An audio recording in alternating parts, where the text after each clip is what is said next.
कोलकाता की व्यस्त सड़क पर लक्ष्मी देवी का फलों का एक छोटा सा प्यारा दुकान था। माँ ने अपने स्टोर में हर तरह का फल रखा हुआ था। उसकी दो बेटियां थीं जो हीरों की तरह पली बढ़ी थीं और उनमें अच्छे संस्कार और हिम्मत भरी हुई थी।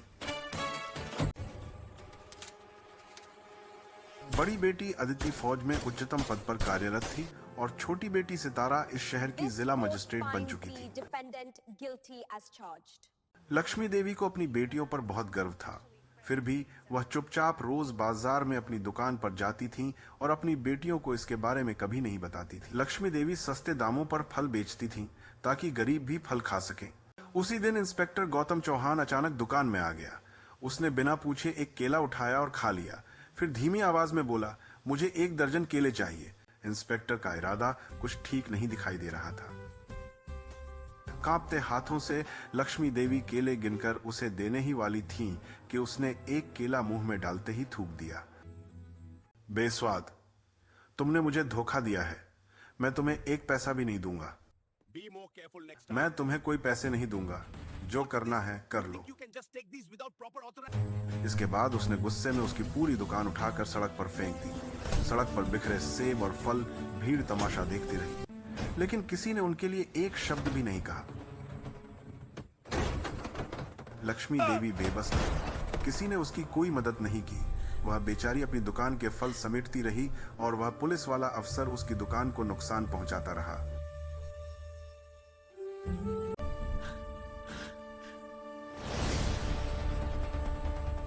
इसी दौरान स्कूल का एक बच्चा वहां खड़ा होकर अपने मोबाइल फोन से यह पूरा दृश्य रिकॉर्ड कर रहा था।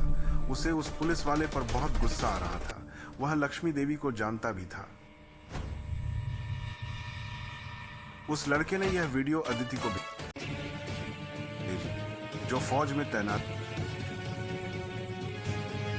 लड़के ने जो सभी वीडियो क्लिप्स रिकॉर्ड की थीं, उन्हें उसने अदिति को व्हाट्सएप पर भेज दिया ताकि वह इंसाफ ले सके। वीडियो देखते ही अदिति की आंखें गुस्से से लाल हो गईं। उसने तुरंत यह वीडियो अपनी बहन सितारा को भेज दी, जो जिलाधिकारी डिस्ट्रिक्ट मजिस्ट्रेट थी।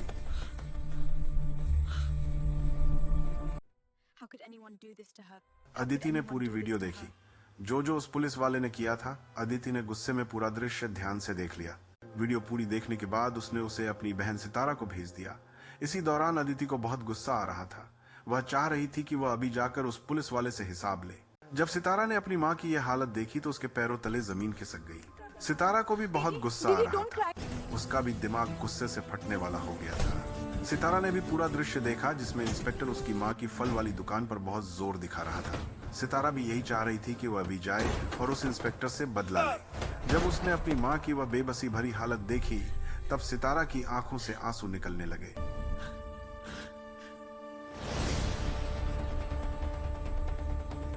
सितारा ने हिम्मत दिखाते हुए सबसे पहले अपनी बहन को समझाया कि वह अभी घर न आए बल्कि अपनी ड्यूटी निभाए।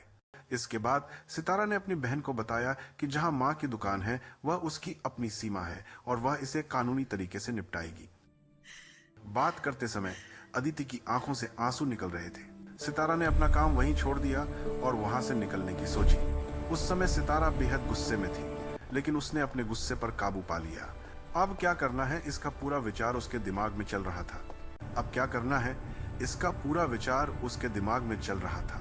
सितारा गाड़ी में बैठी और तेज रफ्तार से गाड़ी चलाने लगी। वह सोच रही थी कि उस इंस्पेक्टर को कैसे सबक सिखाया जाए। वह अपने प्लान के मुताबिक गाड़ी से उतरी और कोई टैक्सी करने लगी। टैक्सी में बैठने के बाद उसने अपने कपड़े भी बदल लिए और नीले रंग का घरेलू सलवार कमीज पहन लिया। सबसे पहले वह अपनी माँ के घर गई ताकि माँ की हालत देख सके और ये यकीन कर ले कि माँ गहरे सदमे में नहीं है। माँ ने जब अचानक देखा कि उसकी बेटी आई है तो वह पहले तो डर गई। उसे लगा कि कहीं किसी ने सितारा को सब कुछ तो नहीं बता दिया जो उसके साथ दुकान में हुआ था। आखिरकार सितारा ने अपनी माँ को बता ही दिया कि माँ, आपके साथ जो कुछ हुआ है उसने सब देख लिया है। यह सुनते ही माँ और ज्यादा परेशान हो गई और रोने लगी। माँ ने तुरंत सितारा से कहा, बेटी, हम किसी से बदला नहीं लेते, हम वैसे भी पुलिस वालों के मुंह नहीं लगते। तब सितारा ने माँ को बताया, माँ, मैं कानून के एक बड़े पद पर हूँ। मैं इस इंस्पेक्टर से कानूनी तरीके से निपटूंगी। आप बेफिक्र रहिए माँ। माँ ने सितारा से कहा कि इस बात को छोड़ दो, इससे कोई फर्क नहीं पड़ता। सितारा समझ गई। उसने दिखाया जैसे वह बात को भूल रही है, सिर्फ इसलिए कि माँ परेशान न हो। इसलिए सितारा ने दूसरी बातें करना शुरू कर दी ताकि माँ का ध्यान बदल जाए। लेकिन भीतर ही भीतर सितारा बहुत गुस्से में थी और अपने प्लान को पूरा करने के लिए बेचैन थी। सितारा ने इधर उधर की बातें की ताकि माँ का मूड बेहतर हो जाए और माँ भी दूसरी बातों में व्यस्त हो जाए। लगने लगा कि माँ अब बेहतर महसूस कर रही है। सितारा ने रात को पूरा प्लान नोट कर लिया और सुबह का इंतजार करने लगी। वह सुबह का इंतजार बेसब्री से करने लगी। सुबह होते ही सितारा बेहद उत्साहित थी। उसने अपने दिल में ठान लिया था कि आज अपने प्लान को पूरा करेगी। वह तुरंत अपने खास ऑफिसर को कॉल की और अपने पूरे प्लान को विस्तार से बताया। सितारा ने स्पष्ट किया कि जैसे मैं कह रही हूँ वैसे ही करें, कोई बदलाव नहीं। ऑफिसर ने उसकी बातों को ध्यान से सुना और अपने दिमाग में हर कदम को व्यवस्थित किया। सितारा ने धैर्य और आत्मविश्वास के साथ पूरा प्लान ऑफिसर को समझा दिया, जैसे वह पहले से ही हर परिस्थिति का सामना करने के लिए तैयार हो। उसकी आंखों में उत्साह और गुस्से की चमक थी और उसके मन में यह सोच थी कि आज वह न्याय करेगा। सितारा की कॉल खत्म होते ही ऑफिसर पूरी तरह तैयार हो गया। उसने हर संभव तैयारी कर ली थी और उसके दिमाग में हर कदम स्पष्ट था। अब वह पूरे आत्मविश्वास और लगन के साथ आगे बढ़ने को तैयार था। अब सितारा ने सादा सलवार सूट पहन लिया और एक आम नागरिक की तरह दिखती हुई किसी को कुछ बताए बिना शिकायत दर्ज कराने के लिए पुलिस स्टेशन की ओर चल पड़ी। उसके कदम में दृढ़ता और आत्मविश्वास था और उसके चेहरे पर शांत लेकिन गंभीर इरादा झलक रहा था। रिक्शा पुलिस स्टेशन पहुंच गया और सितारा ध्यान से रिक्शे से उतरी। पुलिस स्टेशन में कदम रखते ही उसकी मौजूदगी ने सभी पुलिस वालों का ध्यान अपनी ओर खींच लिया। वह शांत और आत्मविश्वास से भरी पुलिस वालों की मेजों के बीच से होकर सीधे इंस्पेक्टर के कमरे की ओर बढ़ी। कमरे के दरवाजे पर पहुंचते ही उसने साहस के साथ कदम रखा और अंदर प्रवेश कर गई जैसे किसी निर्णायक मिशन पर हो। सितारा ने इंस्पेक्टर से दृढ़ स्वर में कहा कि वह फेर दर्ज कराने आई है। इंस्पेक्टर ने गुस्से और आश्चर्य के मिश्रित भावों से उसकी ओर देखा, जैसे उसने कभी सोचा भी न था कि कोई इतनी निडर होकर उसके सामने खड़ी हो जाएगी। कमरे का माहौल अचानक तनावपूर्ण हो गया और सभी पुलिस वालों की निगाहें दोनों पर टिकी रह गईं। इंस्पेक्टर गुस्से में फट पड़ा और बोला, मैडम, किसके खिलाफ फर दर्ज करवानी है? सितारा ने पूरी हिम्मत और आत्मविश्वास के साथ कहा, इंस्पेक्टर साहब, उसी के खिलाफ जिसने मेरी माँ की दुकान पर बुरा बर्ताव किया, और वह आप ही हैं। ये सुनते ही इंस्पेक्टर आग बबूला हो गया। कमरा अचानक तनाव और डर से भर गया और वहां मौजूद सभी पुलिस वालों की आंखें चौंधिया गईं। सितारा की निडर आंखों और दृढ़ आवाज ने पूरे हालात को हिलाकर रख दिया। इंस्पेक्टर ने बिना कोई फेर दर्ज किए साफ इनकार कर दिया। उसका रुख ठंडा और अहंकारी था, जैसे उसे लगता हो कि कोई उसकी हदें पार नहीं कर सकता। सितारा ने उसकी नजर में अपनी हिम्मत और आत्मविश्वास देखा, लेकिन उसने हार मानने का नाम नहीं लिया। इंस्पेक्टर ने फेर दर्ज करने से साफ इनकार कर दिया। इसी दौरान एक पुलिस वाला बाहर से दौड़ता हुआ आया, जैसे कोई अहम संदेश लेकर आया हो। अंदर आते ही उसने इंस्पेक्टर के कान में कुछ कहा। वो सुनते ही इंस्पेक्टर डर के मारे कांप उठा। आईजी साहब के आने की खबर जैसे ही पुलिस स्टेशन में पहुंची, सभी पुलिस कर्मचारी एकदम सचेत और सम्मानजनक स्थिति में खड़े हो गए। स्टेशन का माहौल तुरंत बदल गया और हर कोई पूरी तरह सजग हो गया। इंस्पेक्टर आईजी साहब का स्वागत करने के लिए पुलिस स्टेशन के बाहर गया। उसने आईजी साहब को लेकर पुलिस स्टेशन के अंदर प्रवेश किया। आईजी साहब ने जैसे ही सितारा मैडम को देखा, वह अचानक डर गया। फौरन उसने सितारा मैडम को सल्यूट किया, जिस पर वहां मौजूद सभी पुलिस अधिकारी हैरान रह गए। कमरे का माहौल चौंकाने वाला और गंभीर हो गया।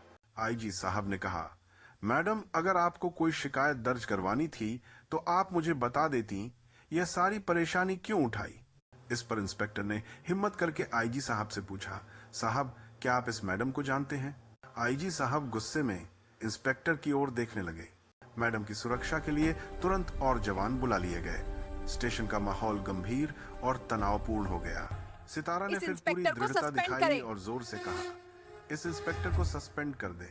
इस पर सभी अधिकारी हैरानी से बोले, ओ मैडम, आप कौन हैं? इस पर आईजी साहब को अपने सभी पुलिस कर्मचारियों पर गुस्सा आ गया। आईजी ने कहा, इंस्पेक्टर, तुम उन्हें नहीं जानते। यह सितारा मैडम है। यह जिला मजिस्ट्रेट डीएम है। यह सुनते ही इंस्पेक्टर के पैरों तले जमीन खिसक गई। इंस्पेक्टर डर के मारे स्तब्ध रह गया। आईजी ने गुस्से में कहा, मुझे अब सब पता चल गया है कि तुमने सितारा मैडम की मां के साथ क्या किया। अब तुम्हें कोई भी नहीं बचा सकता। जो भी होगा वही होगा जो सितारा मैडम चाहेंगी। सितारा मैडम के आदेश पर इंस्पेक्टर की बेल्ट और बैज एक एक करके उतारे जाने लगे। वो खामोश खड़ा था, लेकिन उसके चेहरे पर साफ दिख रहा था कि जमीन उसके पैरों तले से खिसक चुकी है। पूरे थाने में सन्नाटा छा गया था। अब इंस्पेक्टर को समझ आ गया था कि उसने किससे पंगा ले लिया है। इंस्पेक्टर सितारा मैडम के पैरों में गिर पड़ा, सोचते हुए कि शायद इस तरह उसकी जान बख्श दी जाएगी। लेकिन उसकी यह हरकत भी किसी काम नहीं आई, क्योंकि सितारा मैडम को अपनी मां के साथ हुए सारे बुरे व्यवहार की हर बात साफ साफ याद थी। सितारा मैडम ने इंस्पेक्टर की तरफ मुड़कर सख्त लहजे में कहा, जरा वो वक्त याद करो जब तुम्हें अपनी वर्दी का घमंड था, जब तुम लोगों को डराते धमकाते फिरते थे और खुद को कानून का मालिक समझते थे। तुम्हारी इसी वर्दी के सहारे तुमने मेरी मां के साथ जो बुरा सलूक किया, अब उसी की सजा तुम्हें मिलेगी। अब तुम कानून के हिसाब से सजा भुगतोगे और इस बार तुम्हें आईजी साहब भी नहीं बचा पाएंगे, क्योंकि पूरा केस मैं खुद देखूंगी। तुमने अपनी वर्दी का गलत इस्तेमाल किया है, अब अपनी सजा के लिए तैयार हो जाओ। मेरे सामने इस तरह रहम की भीख मत मांगो। मैं तुम्हें माफ करने वाली नहीं हूं। कौन जानता है तुमने और कितनों के साथ क्या क्या किया होगा। तुम्हारे जैसे इंस्पेक्टर ही कानून का सबसे ज्यादा गलत फायदा उठाते हैं। वही इंस्पेक्टर जो पहले शेर की तरह दहाड़ रहा था, अब कमजोर बिल्ली बन गया था। इंस्पेक्टर ने कहा, मैडम मुझे माफ कर दीजिए, आगे से ऐसा नहीं होगा। लेकिन सितारा मैडम ने उसकी एक न सुनी। इंस्पेक्टर ने अपने पत्नी और बच्चों की तरफ मदद की गुहार लगाने की कोशिश की, लेकिन उसकी सारी कोशिशें बेकार गईं। आईजी भी मैडम की सारी बातें सुन रहे थे और पूरे पुलिस स्टेशन में खामोशी छा गई थी। यह एक कयामत जैसी स्थिति थी। सितारा मैडम ने कहा, तुम पर कैसे दया दिखाई जाए। तुम्हें उस समय दया करना याद नहीं आया जब एक बूढ़ी महिला अपनी दुकान चला रही थी और तुमने उसके सारे फल जमीन पर फेंक दिए। ठीक इसी तरह तुमने और भी गरीब लोगों पर अन्याय किया होगा। आज समझ लो कि उन सभी की बद्दुआएं तुम्हें लगी हैं और अब अपने अंजाम के लिए तैयार हो जाओ। यह सारी बातें सुनकर आईजी साहब और अधिक गुस्से में आ गए। उन्होंने तुरंत पुलिस हवलदार को आदेश दिया कि इंस्पेक्टर को हथकड़ी पहनाकर हिरासत में लिया जाए और अदालत में पेश किया जाए। जब इंस्पेक्टर की हथकड़ी लगाई गई तो पूरा पुलिस स्टेशन देखने वालों से भरा हुआ था। सभी अधिकारी स्तब्ध और हैरान रह गए। इंस्पेक्टर, जो पहले शेर की तरह दहाड़ता था, अब बिल्कुल एक मासूम बच्चे की तरह डर के मारे चिल्ला रहा था। उसकी आंखों में डर और पसीने से भीगी हिचकियां साफ दिखाई दे रही थी। यह दृश्य हर किसी के लिए चौंकाने वाला और यादगार था और सितारा मैडम की दृढ़ता ने पूरे स्टेशन का माहौल बदल दिया। आईजी साहब ने अंत में सितारा मैडम से कहा, जो कुछ आपकी मां के साथ इंस्पेक्टर की तरफ से हुआ, उसके लिए मैं आपसे माफी मांगता हूं। इंस्पेक्टर को उसके किए की सजा जरूर मिलेगी और मुझे दिल से अफसोस है कि आपको ऐसा दिन देखना पड़ा। और अंत में सितारा मैडम ने कहा, आप भी ऐसे अधिकारियों पर नजर रखें जो कानून का गलत इस्तेमाल करते हैं और गरीबों पर अन्याय करते हैं, ताकि हम अपने देश को बेहतर बना सकें और विकास कर सकें। आईजी साहब ने सम्मान से कहा, जी हाँ मैडम, बिल्कुल, मैं पूरी कोशिश करूंगा कि ऐसे इंस्पेक्टरों को बेनकाब किया जाए। इसके बाद मैडम अपनी गाड़ी में बैठी, गाड़ी स्टार्ट की और घर की तरफ निकल पड़ी। वह खुशी खुशी घर की ओर जा रही थी ताकि जल्दी से मां के पास जाकर बता सके कि इस इंस्पेक्टर के साथ उसकी बेटी ने क्या किया, और अपनी बहन को भी सूचना देने के लिए कि उसने मां का बदला ले लिया है, ताकि उसे भी खुशी हो। जैसे ही उसने घर की ओर कदम रखा, मां आंगन में ही खड़ी अपनी बेटी का इंतजार कर रही थी। बेटी सुबह गई थी और अब लौट रही थी। बेटी को अचानक देखकर मां की आंखें भर आईं, जैसे उसने बहुत देर तक इंतजार किया हो। बेटी ने मां को गले लगाया और खुशी खुशी उसे कमरे में ले गई। फिर उसने मां को वो पूरा किस्सा सुनाया जो आज उसने इंस्पेक्टर के साथ किया था। उसने मां को सारी कार्रवाई के बारे में विस्तार से बताया। मां पूरी कहानी सुनकर बहुत खुश हुई और अपनी बेटी को ध्यान से देखने लगी कि मेरी बेटी कितनी बड़ी अफसर बन गई है। साथ ही मां ने अपनी बेटी के लिए अपने हाथों से चाय बनाई और दोनों बहुत हंसी। मां ने सितारा से पूछा, क्या अदिति को इस बात का पता है? सितारा ने कहा, अदिति ने ही उसे खबर दी थी। इस पर मां ने कहा, तुम दोनों को मेरी कितनी फिक्र है। सितारा ने मां को वह सारा हाल सुनाया। जब इंस्पेक्टर उसकी बेटी के पैरों में गिर गया था, रोने लगा और माफी मांग रहा था। मां यह सब सुनकर बहुत खुश हुई। अब जबकि सितारा और मां पूरे वाकये का आनंद ले ही रहे थे, अदिति भी छुट्टी लेकर आ गई और मां और सितारा को सरप्राइज दिया। अचानक अदिति को देखकर मां और सितारा बहुत खुश हुई। अदिति ने कहा, मां और बेटी छुप छुप कर चाय पी रही हैं। इस पर मां ने कहा, बेटी, अभी मैं तुमसे यही पूछ रही थी। सितारा ने अदिति को भी वह पूरा वाकया सुनाया। अदिति यह सब सुनकर बेहद खुश हुई और अपनी बहन को गले लगा लिया। इस तरह माँ और दोनों बेटियों की खुशियां फिर से घर में लौट आईं और घर का माहौल प्यार और हंसी से भर गया।